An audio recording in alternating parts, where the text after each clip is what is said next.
आकाश न्यूजच्या बातमीची दखल. लाखांदूर वडसा मार्गावरील झाडे झुडपे तोडण्यास सुरुवात. स्ट्रीट लाईटचा प्रश्न मात्र कायम. लाखांदूर वडसा जोडणाऱ्या राष्ट्रीय महामार्ग क्रमांक 353C वरील बंद स्ट्रीट लाईट आणि वाढलेल्या झाडे झुडपांबाबत आकाश न्यूजने काल बातमी प्रकाशित केली होते. या बातमीची दखल घेत लाखांदूर नगरपंचायतीने आज 16 ऑगस्ट रोजी झाडे झुडपे तोडण्याच्या कामाला सुरुवात केली आहे.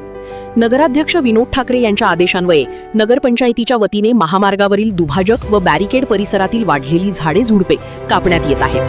त्यामुळे रस्त्यावरील दृश्यमानता वाढण्यास मदत होणार असून नागरिकांनी या कारवाईबद्दल समाधान व्यक्त केले आहे. मात्र महामार्गावरील बंद स्ट्रीट लाईटचा प्रश्न अद्याप कायम आहे. रात्रीच्या वेळी मार्गाचा मोठा भाग अंधारमय राहत असल्याने वाहनधारकांना अडचणींचा सामना करावा लागत आहे. अंधारामुळे अपघाताचा धोका निर्माण होण्याची शक्यता असल्याने संबंधित विभागाने याकडे तातडीने लक्ष देण्याची गरज आहे.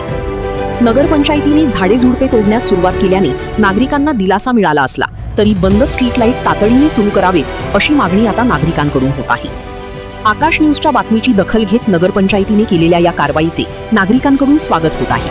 मात्र महामार्गावरील प्रकाश व्यवस्थेचा प्रश्नही संबंधित विभागाने तातडीने सोडवावा असे आवाहन लाखांदूरकरांकडून करण्यात येत आहे.